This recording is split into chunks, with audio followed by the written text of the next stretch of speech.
하나님의 말씀은 시편 138편 전체입니다. 함께 우리 하나님의 말씀을 같이 읽도록 하겠습니다. 내가 전심으로 주께 감사하며 신들 앞에서 주께 찬송하리이다. 내가 주의 성전을 향하여 예배하며 주의 인자하심과 성실하심으로 말미암아 주의 이름에 감사하오리니 이는 주께서 주의 말씀을 주의 모든 이름보다 높게 하셨음이라.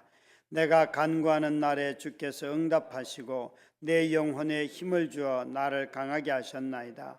여호와여, 세상의 모든 왕들이 주께 감사할 것은 그들이 주의 입의 말씀을 들음이오며 그들이 여호와의 도를 노래할 것은 여호와의 영광이 크심이니이다.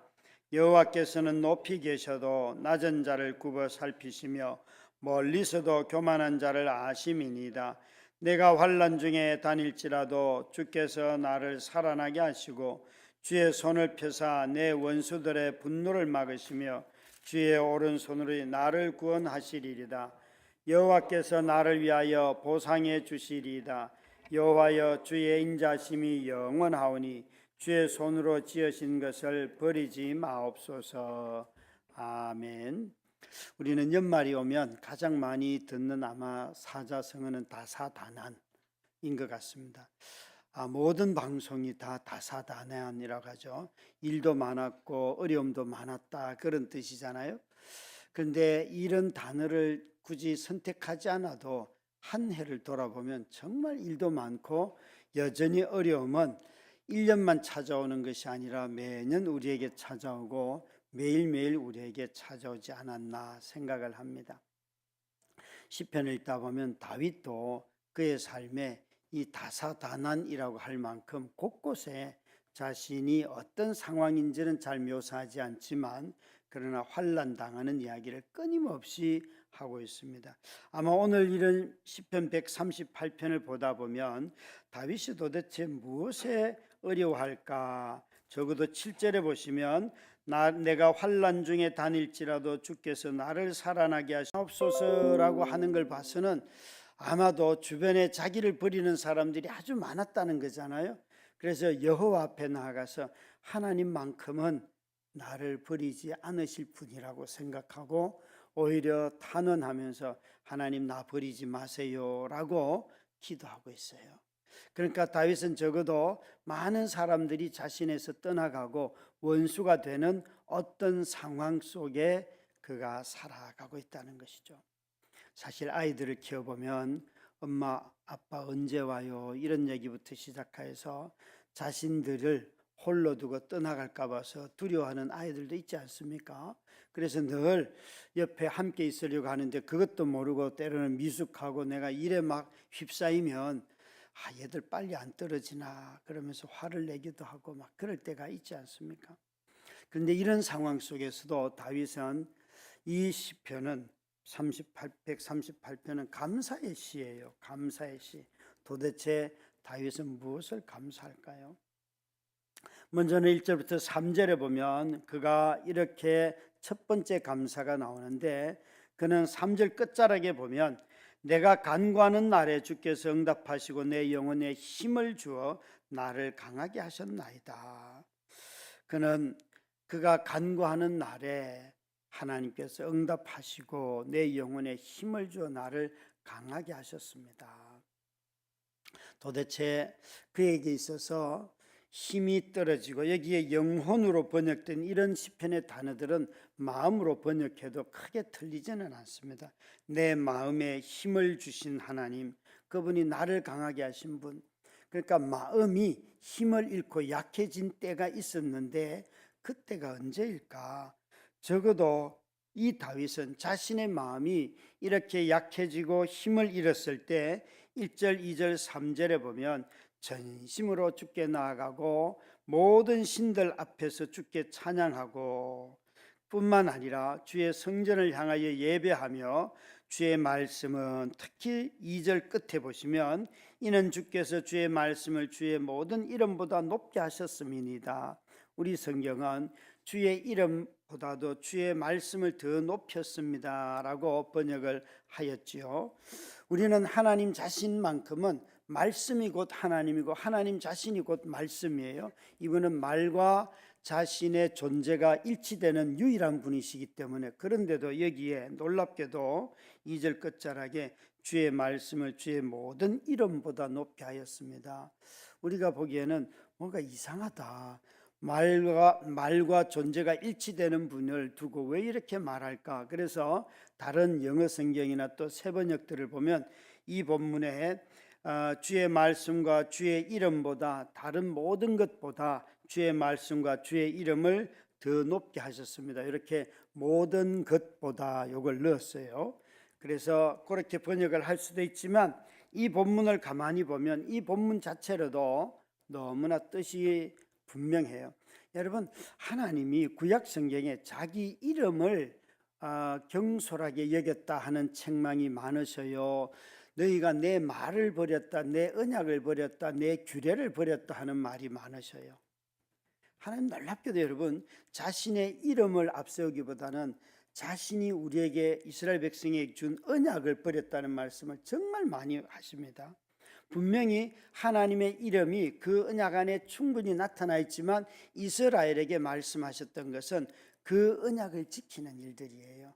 그것이 하나님을 영화롭게 하는 건데, 구약 성경을 보면 그래서 항상 하나님이 너희가 내 언약과 내 율례를 버렸다, 내 말씀, 내 말을 버렸다, 선지자들은 그렇게 책망을 하죠. 그런 눈으로 보면 이 구절은 주님은 주님의 말씀을 주의 이름보다 더 높이셨습니다. 이것만 봐도 기독교는 말씀의 종교예요.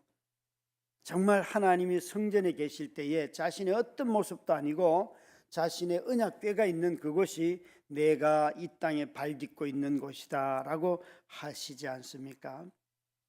그래서 우리는 이런 하나님 자신이 그분의 이름보다도 우리에게 하신 말씀, 기록된 그 말씀이 하나님 자신이고, 오히려 그 말씀을 통하여서 하나님 자신을 나타내셨기 때문에 이 시편의 저자는 그래서 그의 이름을 감사하고 다 하지만 결국 주의 말씀으로 돌아가면서 3절에 내가 간구하는 날에 주님께서 그에게 어떻게 응답하셨을까요? 말씀으로 응답하셨죠. 하나님은 우리에게 응답하실 때에 먼저 언약의 말씀이 우리 마음에 들어와서 이 일은 하나님이 이렇게 인도하시는 거구나 라고 여러분 가만히 보면 자기 확신보다도 먼저 하나님의 말씀이 내 마음에 먼저 들어오게 되지요. 한 해를 돌아보면 우리 모두도 마찬가지입니다. 내가 육체가 강해진 것도 아니고 재산이 막 많아져서 삶의 생계 문제가 걱정이 없는 것도 아니고 하는 일이 다 잘 돼서 정말 도대체 올해는 왜 이렇게 복만 주셔 이런 것도 아닌데도 불구하고 한 해를 이렇게 돌아보면 그 많은 연약함 속에서, 부족함 속에서 우리 모두가 한 해를 여기까지 살아온 우리 자신을 보면서 내가 참 강하구나라고 느끼시리라고 봐요. 물론 여전히 오늘도 어려움이 있습니다. 하나님이 우리에게 모든 피할 것을 주시지 아니하였음에도 불구하고 우리에게 그 어려운 길을 걸어갈 수 있는 힘을 주시더라는 거예요. 우리가 자주 인용하는 고린도전서 10장 13절 말씀에, 이거 우리가 너무 좋아하는데 함께 읽을까요? 시작. 여러분은 사람이 흔히 겪는 시련밖에 다른 시련을 당한 적이 없습니다. 하나님은 신실하십니다. 여러분이 감당할 수 있는 능력 이상으로 시련을 겪는 것을 하나님은 허락하지 않으십니다. 하나님께서는 시련과 함께 그것을 벗어날 길도 마련해 주셔서 여러분이 그 시련을 견뎌낼 수 있게 해 주십니다. 제가 일부러 세 번역을 했는데요. 우리 개역 개정에 보다는 이 세 번역이 훨씬 마지막 문장이 중요합니다. 저기에 그것을 벗어날 길도 마련해 주셔서, 그러면 시련이 없는 길이다, 우리는 그런 생각을 하는데 저게 엔드로 연결이 되어 있어요. 여러분이 그 시련을 견뎌낼 수 있게 해주십니다. 견디는 힘이 피할 길이었어요. 대부분 많은 어려움들은 여러분 인내로 그냥 이겨나갑니다. 인내하다 보면 어느새 그 어려움은 희미해져 있거나 약해져 있고 이제 그런 일로는 더 이상 걸려 넘어지지 않습니다. 그게 하나님이 피할 길에 많은 어려움 속에 피할 길이 그것입니다. 그래서 능히 감당하게 하시느니라, 이게 세 번역에서는 시련을 견디어 낼 수 있게 해주십니다. 오래 참는 것, 그것이 바로 영혼의 힘이에요. 사랑하는 우리 성도 여러분, 저와 여러분이 인내를 우습게 여기면 안 되죠, 그렇죠? 인내만큼 우리 속사람을 단단한 영혼에, 내 마음에 새 힘을 주셔서 감당케 하십니다. 이것이 우리가 환난을 당했을 때 첫 번째 해야 할 감사예요. 뭐예요? 우리 사람을, 우리 속사람을 하나님께서 강하게 하신다는 거예요. 강하게 하신다. 이게 첫 번째 다윗이 한 감사예요. 두 번째 그는 감사하는 것은 4절부터 6절에 있는 말씀이에요. 4절부터 6절에 있는 말씀인데, 여기에 다윗은 감사의 영역이 완전히 확장이 됩니다. 조금 전에는 자신의 마음이었어요. 그런데 이제는 어디로 그가 흘러가는가 하면 온 세상의 왕들에게로 자기 시선을 바꾸는데, 이 왕들이라고 할 때에 그의 자기 마음에서 세상의 통치자들에게로 가는 걸 보면 이것을 믿음이라고 하는 거예요. 믿음은 여러분, 내 안에만 하나님이 계시는 것이 아니라 온 세상의 통치자가 하나님이십니다 라고 우리의 시선과 우리의 그 주권에 대한 인정을 크게 확장시키지 않습니까? 이것이 다윗이, 그가 세상을 보는 눈이에요. 하나님은 내 속에서만 온 주인이 아니라 온 세상의 통치자들 가운데서 마땅히 찬양받으실 분이시다. 이게 다윗이 노래하는 것이에요. 그래서 4절 말씀에 보시면, 여호와여, 세상의 모든 왕들이 주께 감사할 것은, 아직 그런 세상이 아님에도 불구하고 그들이 주의 입의 말씀을 들으오며, 5절 6절은 같이 읽습니다. 그들이 여호와를 도를 노래할 것은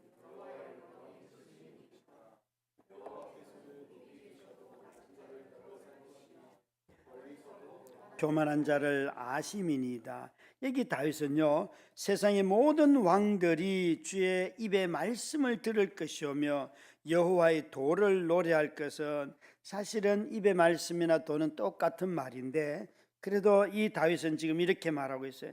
그들이 통치의 원리를, 도를 여호와로부터 듣고 노래할 거라는 것이에요. 우리는 온 열방이 다 하나님을 믿지 아니하여도 하나님이 세상을 통치하도록 만든 원리들이 있잖아요. 그것을 깨달은 지혜자들은 정말 좋은 통치자가 됩니다. 역사를 봐도. 그러나 그것을 어긴 사람들은 악하기 그지없습니다, 여러분. 그런데 다윗은 그걸 보면서 이렇게 말하고 있어요. 6절에 여호와께서는 높이 계셔도 낮은 자를 굽어 살피시며 멀리서도 교만한 자를 아십니다. 모든 통치자들이 여호와의 말씀 듣고 감사하고 도를 노래하고, 그래서 그것이 통치의 방식인데, 이것은 지금 뭘 이야기하는가 하면, 다윗은 지금 모든 열방의 통치자들이 하나님 앞에 와서 무릎 꿇는 그것을 지금 그가 믿음으로 보면서 선포하고 있어요. 여러분, 정말 놀라운 일들이죠. 모든 세상의 통치자들이 하나님 앞에 와서 무릎 꿇는다. 또 여러분, 이건 얼마나 큰 선교의 비전이 되죠, 그렇죠? 그래서 시편 150편 마지막 끝절은 모든 호흡이 있는 자마다 여호와를 찬양하라. 이게 바로 선교의 비전인 거예요. 이 시편은 그런 것으로 가득 차 있는데, 도대체 여호와의 통치, 여호와께서 통치하시는 도가 무엇입니까? 바울은 이것을 권선징악이라고 하였습니다.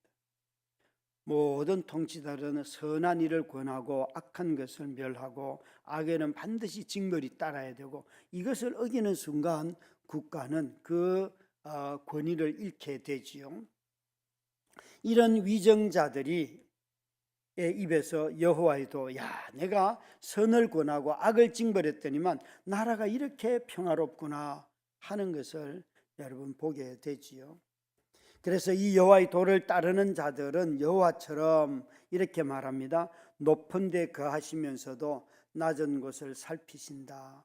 여러분, 이거 정말 하나님이 세상을 살피시는 도이고 모든 통치자들이 해야 할 도이죠, 그렇죠?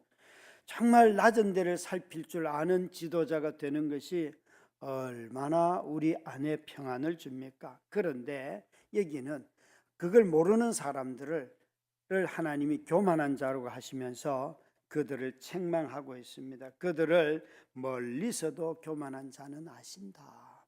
하나님이 다 알고 계세요. 여호와 주는 높은 데 거하시면서도 낮은 곳도 아시고 멀리에서도 사람들을 다 아시는 하나님이세요. 여러분, 저와 여러분이 혹시 우리 삶이 낮은 곳에 산다고 비굴해 하실 필요가 없어요. 하나님의 시선은 항상 그곳에 머물고 계시기 때문에 성경을 읽다 보면 낮은 자를 높이시는 이야기를 누가 제일 많이 했는가? 사무엘의 엄마 한나도요.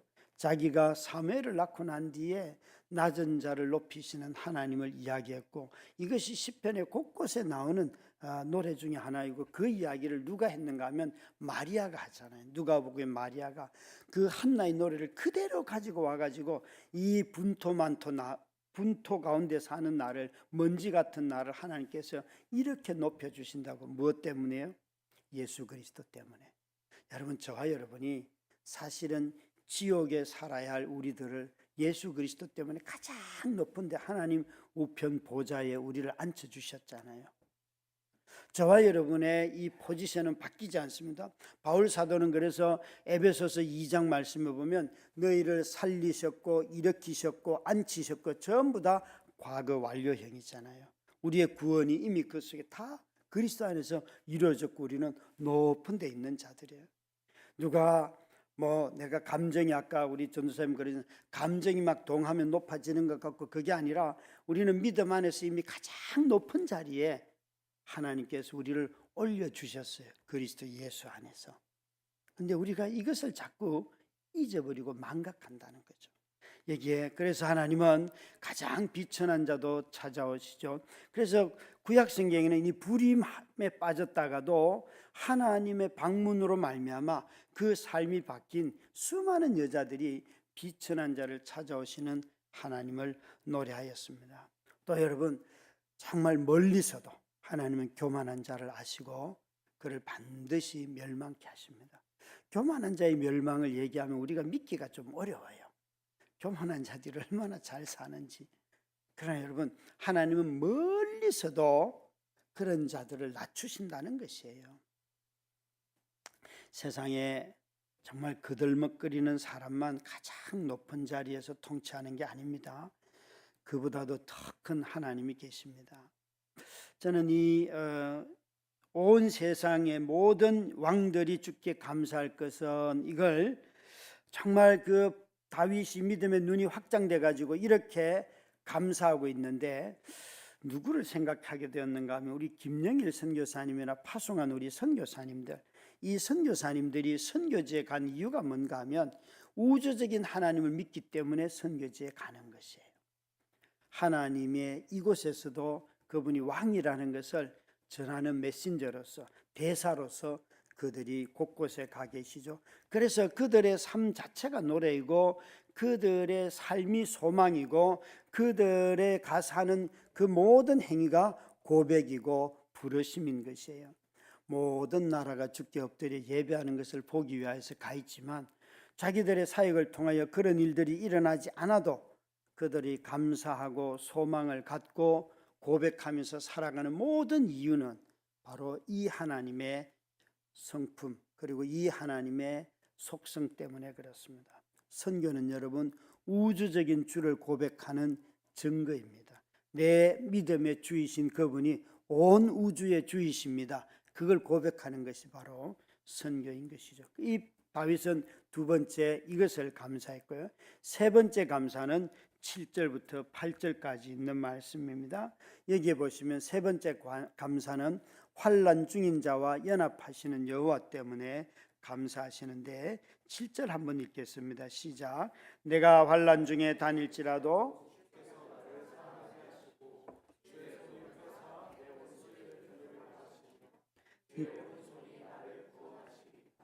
아멘. 여기 보시면 내가 환난 중에 다닐지라도, 그 다음부터 주어가 뭔가 하면 여호와께서 나를 살아나게 하시고 주의 손을 펴셔서 또 내 원수들의 분노를 막으시고 주의 오른손이 나를 구원하였나이다.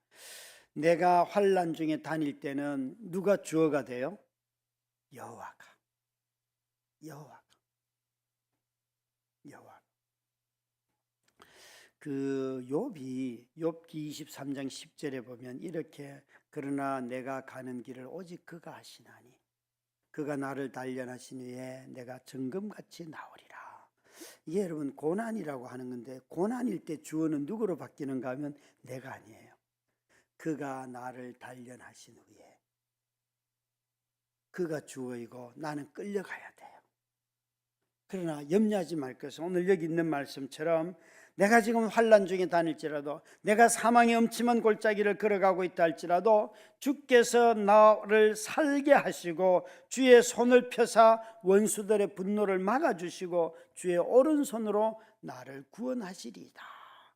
그러면서 8절에는 뭐라고까지 말씀하는가 하면 여호와께서 나를 위하여 보상해 주시리이다.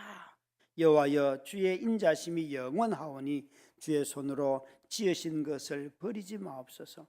아니, 앞에 그렇게 쭉 얘기해 놓고도 마지막에 주의 손으로 지으신 것을 버리지 마옵소서. 갑자기 두려움이 찾아온 게 아니에요. 이게 겸손이라는 거예요. 하나님을 의지해 보면 한순간이라도 의심하는 것이 아니라 정말 내 마음에 하나님이 나를 버려도 그것도 받아들이겠지만, 그러나 이 시인은 의지하기 때문에 더 의지하는 표현이 주님 나를 버리지 마옵소서이지 불신이 아니에요. 이건. 여기에 여호와께서 나를 위하여 보상해 주시리이다 라고 하는 이 보상이라는 단어를 찾아보시면 여호와께서 나를 통하여 여호와의 목적을 성취하십니다 하는 뜻이에요. 히브리 말은. 그러니까 나를 통하여서 하나님의 뜻이 이루어지는 것이, 그게 여러분 이것보다 더 큰 보상이 어디 있겠습니까? 하나님의 뜻이 나를 통하여 이루어지는 거예요. 우리는 자주 내 뜻이 이루어지지 않아서 괴로워할 때가 많은데, 고난 속에 있을 때는 참 그게 갈등을 일으키지만 그것이 다 지나고 난 뒤에 보면 하나님의 뜻이 이루어져 있는 것을 발견하게 돼요. 그럴 때에 나는 이게 싫었는데 하나님은 나를 그 일들을 계속해서 나에게 이끌어 주시고 나를 보호해 주시고 나를 위험 속에서 안전하게 해주셔서 결국에는 이런 것이 하나도 없고 하나님의 뜻이 잘 드러나 있다는 것이에요. 여러분, 이게 얼마나 기쁨이고 큰 면류가 아닙니까? 제가 자주 하는 말씀, 20년 동안 이렇게 쭉 말씀과의 관계를 보면 내가 말씀을 붙잡은 것이 아니라 말씀이 나를 붙잡았다는 것을 깨달았다.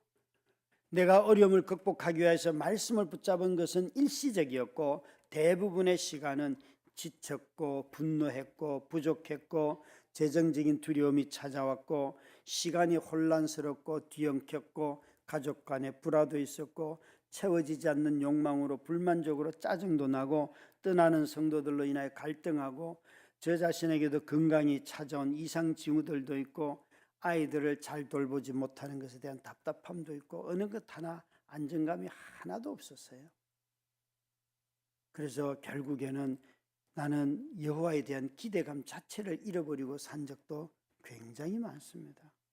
그러나 여러분, 내가 여호와에 대한 기대감을 잃었다고 해서 하나님이 그 언약을 거두지 아니하시더라고요. 그 어둠 속에서 나를 계속 붙잡아 주셨고 여러 형제 자매들의 위로를 통하여 공동체를 통하여 저를 계속해서 불러내 주셨기 때문에 여기에 서 있다고 자주 말씀드리는 것입니다. 여러분, 말씀이 환난 속에 있을 때 나를 붙잡아 주시더라. 그래서 다윗은 이 세 번째로 그가 감사하는 이유는 뭔가 하면 여호와 그분이 우리와 연합하시기 때문에 너무 기뻐한다는 것이에요.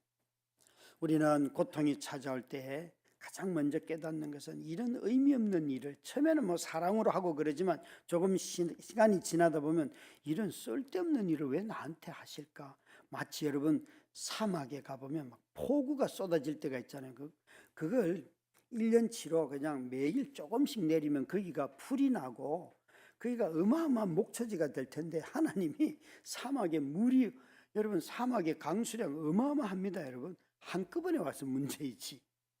우리 생각에는 그걸 그냥 매일 조금씩 이슬처럼 내려줘도 그게 풀이 자랄 텐데 하나님은 그렇게 안 하셔요. 그냥 썰고 지나가요. 없어요. 1년 내내 하루 이틀 오는데 어마어마한 양의 물이 지나가고 끝이에요. 그래서 사막이 되는 거예요. 이런 쓸데없는 일을 왜 하실까 하나님? 고난만큼 고통만큼 무의미한 게 별로 없지요. 그죠? 삶에 대해서 평가할 때도 늘 그렇지 않습니까? 그런 우리 자신에게 그래서 때로는 정말 우리 자신들이 발견하지 못했지만 20년 동안 말도 못하고 누워있는 게 무슨 의미일까? 그런 어떤 의미들을 우리는 되새기지 못할 때가 참 많은데 그래서 견디지 못하지요. 그런데도 불구하고 그 시간마저도 하나님은 선하게 바꿔주시는 것, 그런 것을 우리는 경험하지 않습니까? 우리 모두는 한 가지 속는 게 있습니다, 여러분. 우리가 살아가는 이 사회는 생산성이 높으면 삶의 고통을 다 잊을 수 있다고 생각해요. 자기 자신이 하는 일이 결과가 좋으면, 여러분 이런 거 있잖아요. 직장에서 아무리 인정을 받아도 가정에 들어가면 배우자와 싸우기도 하고 자녀들이 문제가 생기기도 하고 또 부모님이 문제가 생기기도 한데 그래도 자기가 어느 한쪽에서는 성공을 하고 있기 때문에 그런 것은 다 잊을 수 있는 힘이 있어요. 난 여기서는 인정받고 여기서는 난 결과가 좋으니까. 근데 여러분 우리 삶에 아무리 어딘가에서 뭐 승진을 하고 해도 가족과의 관계를 잘 못 맺는 사람들도 무척 많고요. 자신이 그런 승진을 해도 인정받지 못하는 사람들도 꽤나 많이 있어요. 우리는 정말 우리 삶에 어떤 한두 가지 성공한다고 해서 모든 인생이 다 형통한 것이 절대 아니더라고요. 곳곳에 지뢰들이 다 있어요. 우리 모두는 다 그런 승진을 하면 오히려 버려질 것에 대한 두려움이 크잖아요. 버려질 것에 대한 두려움. 제가 멋모르고 이사가 된 어느 집사님이 안수 집사님, 집사님 이사가 돼서 너무 좋겠어요. 나도 기뻐요. 그랬더니만 목사님 이게 바로 비정규직이 되었다는 말입니다. 올해까지만 일하고 내년부터 나오지 말라고 말할 수도 있는 그런 일입니다. 도대체 여러분 이사가 된 것이 한 며칠 기뻤을까요? 몇 초 기뻤을까요? 어떠한 아이가 미국에서 있었던 일인데 그 고등학교에서 졸업할 때 1등이었어요. 그래서 이 아이가 나와가지고 이제 졸업생을 대표해서 연설을 딱 하게 되었는데 나와서 아이가 이렇게 말했어요. 여러분 제가 졸업생 대표로 연설을 한다는 말을 듣고 저는 너무 기뻤습니다. 그것은 제가 우리 학교에서 제일 그동안에 공부를 잘했다는 뜻이고 제가 인정받았다는 뜻입니다. 라고 이야기를 했어요. 그러면서 뭐라고 말한 거예요? 그런데 이것은 단 15초만 그랬습니다. 15초 동안만 자기가 너무 기뻤다는 거예요. 16초 그 뒤부터는 내가 왜 이렇게 살았을까? 라는 회의가 들면서 자신이 그동안 관계 맺지 못한 것들 이런 것들을 쭉 생각하며 그것이 떠오르더라는 거예요. 그런데 아이가 고등학교를 졸업하는 아이가 그 이야기를 자신의 성취에 대해서 딱 기뻐했던 것은 15초이고 16초부터는 나는 내가 정말 인생을 이렇게 살았구나 라고 말하더라는 것이에요. 여러분 우리 모두가 기억할 것이 있습니다. 우리는 포도나무에 붙어있는 가지입니다. 살다 보면 여러분 포도나무에 가지가 붙어있는 건 당연한 것 같지만 참 여러분 붙어 같이 함께 사는 거 이거 되게 어렵잖아요. 오히려 성취하고 어떤 결과를 내야 되고 이런 것은 아주 민감하고 잘 하지만 당장 해야 될 일들을 잘 하지 않습니다. 연합하는 거 되게 어려워합니다. 몇 주 전에 제가 막내와 싸웠다고 말씀드렸습니다.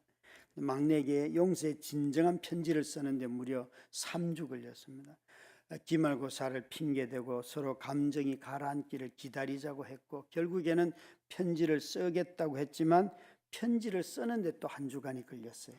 그래서 진심으로 편지를 썼더니만 애가 아주 흡족해하면서 받아는 준 것 같은데 제 마음속에 왜 너는 안 쓰나? 내가 썼으면 너도 써야지. 이런 또 허망한 생각이 듭디다 여러분. 참 여러분 용서를 구하면서도 이런 생각이 든다는 것이 너무 유치하지 않습니까?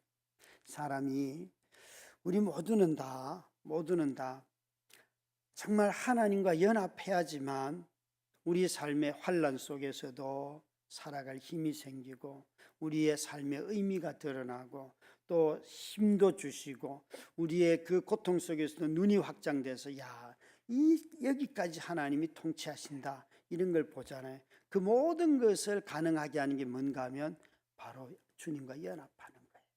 연합하는. 살아가다 보면 우리는 누구와 다른 사람과 관계 맺는 것을 미룰 수는 있지만 당장 해야 할 일은 결코 미루지 않습니다.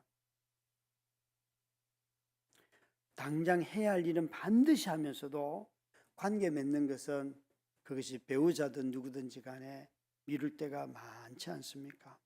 여러분, 특별히 그것이 우리 주님과의 관계라고 한다면 이미 삶에 많은 불안정한 녀석들이 또 유혹과 미혹 속에 살아가는 것입니다.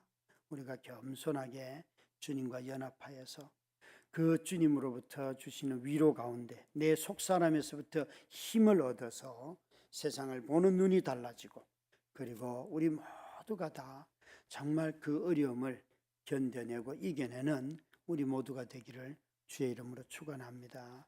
우리 함께 나의 하나님 너는 어여쁘고 참 귀하다.